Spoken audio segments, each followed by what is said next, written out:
যে সম্পর্কে কোনো ভবিষ্যৎ নেই, কষ্ট হলেও সেখান থেকে সরে আসা উচিত। এতে ক্ষণিকের জন্য কষ্ট হলেও অন্তত পুরো জীবন আফসোস করে কাটানো লাগবে না। তুমি ভালো খুঁজতে গিয়ে আমার ভালোবাসাটাই হারাই ফেলছো। একটা কথা মনে রাখো, সবাই তোমারে ভালোবাসবো, কিন্তু আমার মতন ভালো তোমারে কেউ বাসতে পারবো না। মাফ কইরা দিও আমারে। নিজের মনে কইরা অনেক শাসন করছিলাম তোমারে। যে কথা না বইলা থাকতে পারে সে ভুলেও যেতে পারে। দিনে দিনে নিজের বিশ্বাসের কাছে একটু একটু করে শেষ হয়ে যাচ্ছি। আমার জীবন ঠিক কোনখানে গিয়ে থামবে আমি সত্যিই জানি না। আমার কপালে শেষটা কি আছে। আমি ছিলাম মোমবাতি, সে ছিল রাত। আমি জ্বলেছি তার জন্য, সে খুঁজেছে চাঁদ। কে হয় এটা?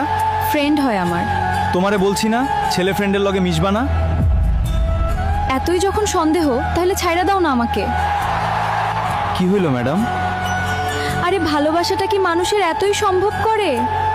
যে সত্যিকারের ভালোবাসে সেই তো সন্দেহ করে, না হলে কার এত টাইম আছে এ যুগে একজনকে নিয়ে ভাবে।